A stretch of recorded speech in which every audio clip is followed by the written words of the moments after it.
अहम खबर है कि इंडोनेशिया में नमाज जुमा के दौरान धमाका हुआ है और 54 अफराद जख्मी हो चुके हैं। धमाका जकार्ता में तालीमी इदारे की मस्जिद में हुआ है। खबर एजेंसी के मुताबिक जख्मियों को अस्पताल मुंतकिल किया जा रहा है और पुलिस ने तहकीकात भी शुरू कर दी हैं। इंडोनेशिया से खबर है जहां नमाज जुमा के दौरान धमाका हुआ है। धमाके नतीजे में 54 अफराद जख्मी हो चुके हैं जिन्हें अस्पताल मुंतकिल किया जा रहा है और धमाका जकार्ता में तालीमी इदारे की मस्जिद में हुआ है और पुलिस ने इस पर तहकीकात भी शुरू कर दी हैं। With singular aim to put an end to cross-border terrorism. The mediators fully endorsed Pakistan's stance on the basis of the evidence provided by our side and as well as by the tenets of international law and principles.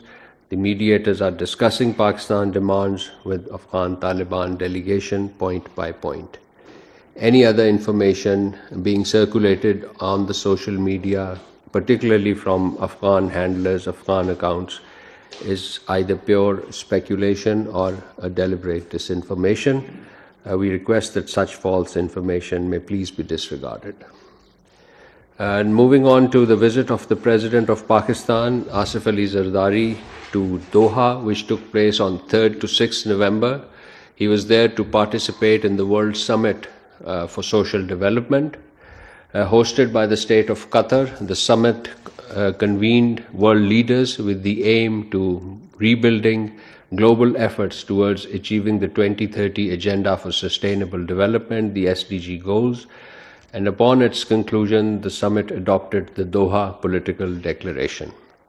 In his important address to the summit, the President of Pakistan raised the Jammu and Kashmir dispute and the imperative of the realization of the right to self-determination of people. The President underscored that people of the Indian illegally occupied Jammu and Kashmir are facing Indian state-sponsored terrorism for decades. The President also called India for deliberately violating international law by breaching the Indus Water Treaty, describing it as a direct threat to regional stability and an act that deprives millions of Pakistanis of their right to water, which undermines Pakistan's sovereignty and endangers the livelihood of its people. The President also condemned the Israeli aggression against Palestine, and in other part of his address, he urged enhanced global cooperation aimed at achieving social justice, equality, human dignity, expansion of social protection, and emphasize the need for a fair, inclusive, and reformed global financial architecture to support social development, especially development of the global south. On the margins of the summit, the President held important meeting with various counterparts and world leaders, including His Highness the Emir of Qatar, His Excellency the Prime Minister and Foreign Minister of Qatar, His Excellencies the President of Iraq and Tajikistan, the Vice President of China, and the UN Secretary General. At the invitation of the Turkish Foreign Minister, the Deputy Prime Minister and Foreign Minister Senator Muhammad Ishaq Dar visited Istanbul on 3rd November 2025 to attend the coordination meeting of the Arab Islamic Foreign Minister. As you are aware, Pakistan is one of the 8 Arab Islamic countries, part of the Gaza peace plan, and we have remained engaged with this initiative that led to the signing of the Gaza peace agreement in Sharm el-Sheikh.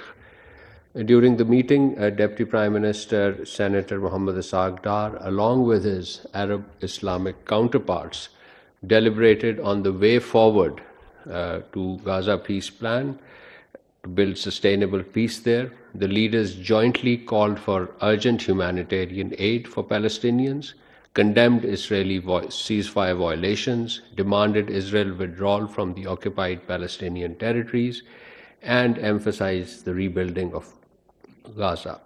Pakistan reaffirmed its principled stance for the establishment of an independent, viable, and contiguous state of Palestine based on pre-1967 border, with Al-Quds al-Sharif as its capital, in line with the UN and OIC resolutions.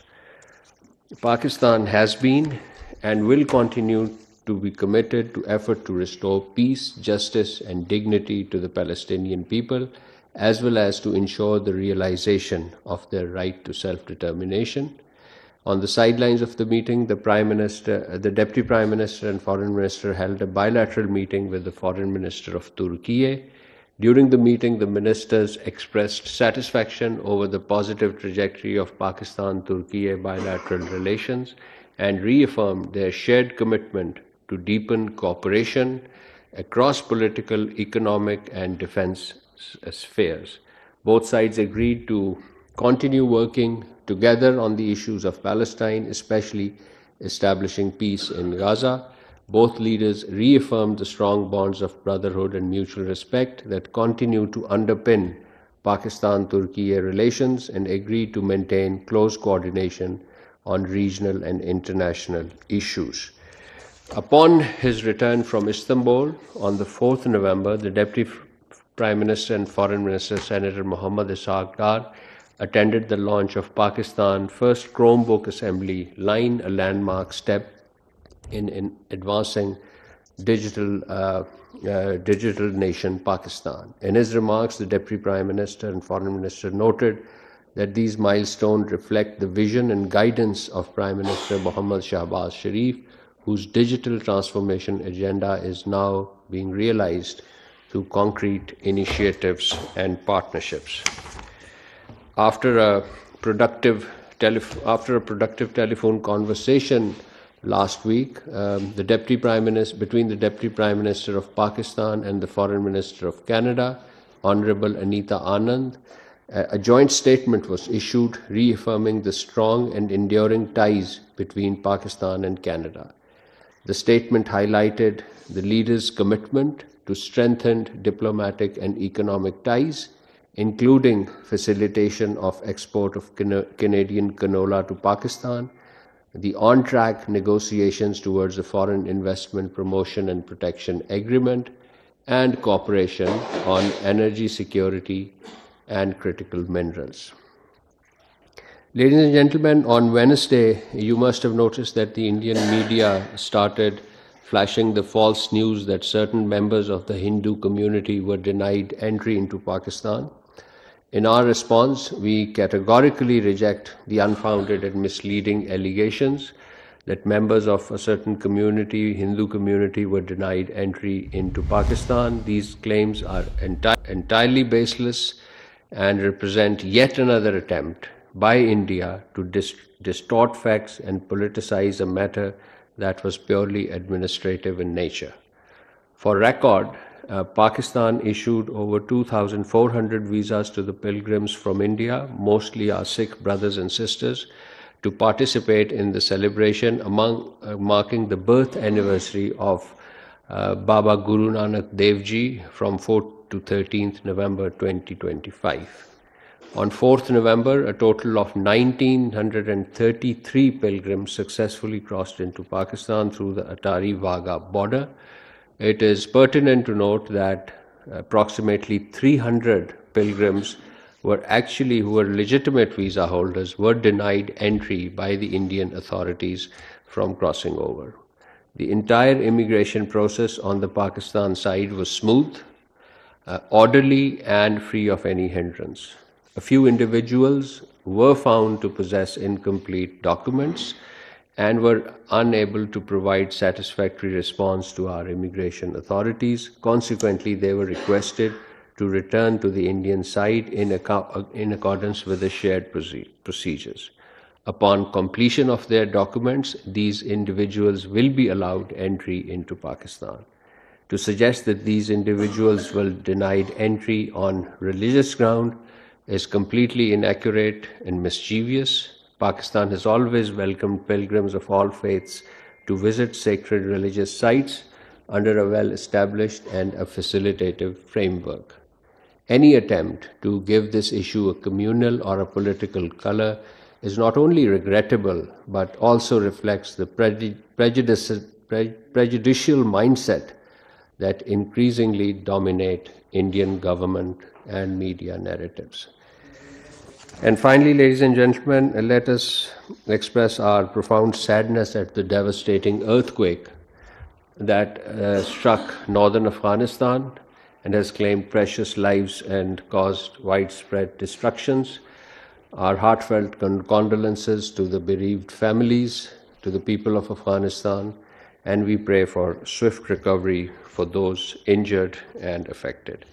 I conclude my weekly roundup, and the floor is now open for question answers.